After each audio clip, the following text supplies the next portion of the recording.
Selon certains, encore bien vivants. Ce n'est pas une blague, ils y croient dur comme fer. Leurs preuves, vous allez le voir, sont souvent déroutantes. Le King of Pop est-il toujours parmi nous? À vous de juger. Ils ont dû lui mettre un cercueil avec des trous pour respirer.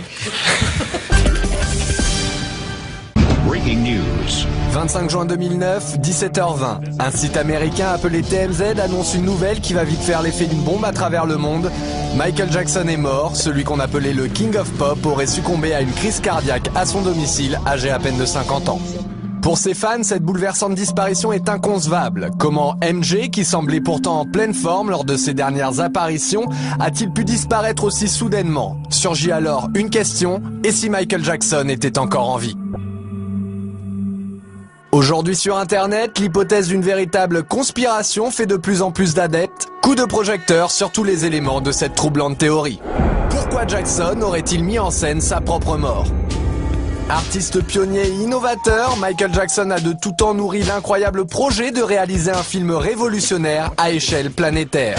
À ce stade de votre carrière, qu'est-ce que vous n'avez pas encore fait que vous aimeriez achever? Il y a beaucoup de surprises. Un film. J'adore les films.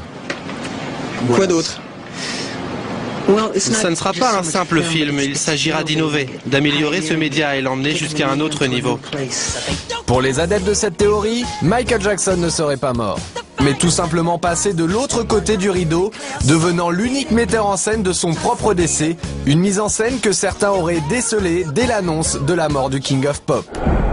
Que s'est-il réellement passé le 25 juin 2009 ? Le jour de la mort de Michael Jackson, le centre d'urgence 911 reçoit un appel dont l'enregistrement est relayé par tous les médias. Une bande-son supposée provenir des archives du 911 est enregistrée et pourtant la voix de l'appelant est bien plus distincte que celle de l'urgentiste. Vous avez appelé les urgences, quelle est votre demande? Nous avons besoin d'une ambulance le plus vite possible. Très bien monsieur, quelle est votre adresse? C'est le 100 Cowell Drive, Los Angeles, Californie, 90077. Plus troublant encore, cet appel a été officiellement localisé comme ne provenant pas de la villa où a été retrouvé le corps de la star, mais du 9641 Sunset Boulevard, un hôtel situé à 3 minutes de chez Michael Jackson. Autre élément suspect, le cardiologue présent sur place, le docteur Conrad Murray, affirme avoir fait un massage cardiaque à Michael Jackson directement sur son lit. Or, ce type d'intervention se pratique sur une surface dure. Alors comment expliquer une telle erreur et aussi qu'un cardiologue d'une telle renommée n'ait eu aucun défibrillateur sur lui? Il est inconscient, il ne respire pas? Exactement, il ne respire pas, monsieur. Ok, il n'est pas conscient non plus? Oui, il est inconscient. Ok, est-il sur le sol ou où est-il exactement? Il est sur le lit, monsieur, il est sur le lit. Ok, mettons-le sur le sol, on le met par terre, je vais vous aider à pratiquer un massage cardiaque. Nous avons un médecin personnel ici avec nous. Ah, il est avec vous? Oui, mais il ne répond pas à ces massages cardiaques. Ah, écoutez, on arrive. Et ce n'est pas tout. Pour certains, le comportement même de l'ambulancier semble suspect. Non seulement la sirène d'urgence n'a jamais été enclenchée, mais c'est surtout la trajectoire du chauffeur qui suscite le doute. Comme l'indique ce plan, l'ambulancier aurait pu facilement emprunter une sortie directe plus rapide. Or, comme le montre cette vidéo, il manœuvre inutilement en marche arrière. Alors pourquoi tenait-il autant à repasser par l'entrée? Peut-être parce que c'est là qu'étaient placés 2 caméramans et un paparazzi prêts à relayer l'événement. De cette sortie en urgence, un seul cliché du corps de Jackson apparaîtra dans les médias. Celui-ci pris par un certain Ben Evenstad. Comment se trouvait-il sur les lieux de l'événement? Des questions d'autant plus troublantes qu'on a retrouvé des photos de Ben Evenstad et Michael Jackson, visiblement amis de longue date. Les fans remarquent alors que sur le cliché fourni par le paparazzi, Michael paraît plus jeune de 10 ou 15 ans. Il ne leur en faudra pas plus pour retrouver 2 photos datant de 1980 et 1985 et qui ressemblent étrangement au fameux cliché. S'agit-il d'une photo truquée? Les images de l'ambulance auraient-elles été enregistrées? S'agirait-il vraiment d'un tournage de film? Une chose est sûre, Michael aurait voulu que la vérité à son sujet triomphe chez ses fans. Michael Jackson était-il présent à son propre enterrement? 7 juillet 2009, jour des funérailles de Michael Jackson. La foule vient se recueillir au Staples Center de Los Angeles, rendre un dernier hommage au roi de la pop. Parmi les invités, un homme au chapeau retient particulièrement l'attention des fans. Il le surnomme Hatman. Certains se posent la question, Michael Jackson en personne se serait-il mêlé aux invités. 4 septembre 2009, jour de l'enterrement au cimetière de Forest Lawn. Le mystérieux Hatman refait surface. L'homme reste en retrait, mais la place que lui accordent les autres invités à cette cérémonie suscite bien des spéculations. Qui est donc cet homme? Quant au personnel de la cérémonie, le clan des fans le considère tout aussi suspect. Les agents d'accueil, tout sourire en ce jour de deuil, donnent une impression de déjà-vu. Et pour cause, ils ne sont autres que les danseurs du spectacle This Is It. Le réalisateur Kenny Ortega et le chorégraphe Travis Payne sont d'ailleurs eux aussi présents. Ce sont eux qui coordonnent l'enterrement filmé en haute définition à la manière d'un film. Les fans remarquent aussi les photos prises par des paparazzis en hélicoptère, comme celle de ce chemin à droite de la voiture, qui n'existe pas vu du ciel. Ou encore cet arbre près des poubelles qui disparaît. Dès lors les questions se multiplient, y a-t-il d'autres différences entre le film officiel et la réalité? Même les messages laissés par les sœurs Jackson éveillent les soupçons. Michael, je t'aime profondément et j'ai hâte de te revoir jouer encore. Continue ta magie. Je t'aime tellement et j'attends avec impatience le moment de te revoir sur cette terre. Lorsque les fans se font rembourser leurs billets pour la tournée This Is It, ils reçoivent un livre souvenir. Ce livre est exactement le même que celui offert aux 17 000 invités du Staples Center à une différence près. Une photo de Jackson avec Elizabeth Taylor a été remplacée par une photo de lui, l'œil derrière une caméra. Une nouvelle preuve pour les fans. Qui est réellement le Dr Murray? Pour les fans, des doutes subsistent aussi quant à l'identité du fameux Dr Murray. Le médecin n'est pas certifié dans le répertoire des internes médicaux des États-Unis et lorsqu'on cherche son nom dans Google, aucun résultat ne s'affiche avant 2009. Certains vont même jusqu'à trouver un anagramme dans son nom complet, Conrad Robert Murray Done Murder by Contract. Les certificats de décès sont-ils des faux? Pas moins de 3 certificats de décès différents seraient en circulation. Aucun n'ont un code barre identique et aucun n'ont été signés par un médecin. Mais ce qui trouble les sceptiques, c'est le deuxième nom officiel de Michael Jackson sur les certificats, Joseph.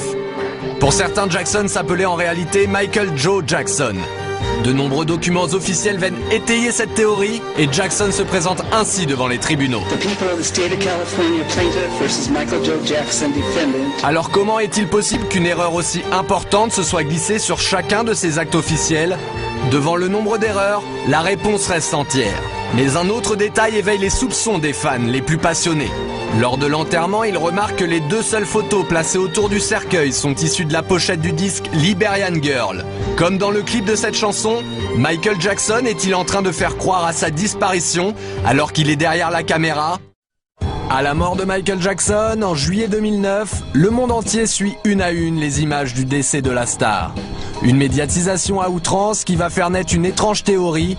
Michael n'est pas mort, les fans sont catégoriques. La disparition de leur idole a été montée de toutes pièces, comme le démontreraient certaines phrases de son entourage. Y a-t-il des lapsus révélateurs? Nous étions là, juste là, avec Michael, il y a à peine une semaine. Et pourtant, Michael Jackson était mort 2 semaines avant cette cérémonie. À la sortie de This Is It, Kenny Ortega continua ses étranges lapsus.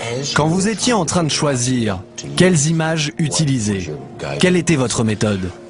Tous les matins, j'emmenais Michael avec moi dans la salle de montage. Et on essayait de penser à ce que voudraient voir les fans dans ce film.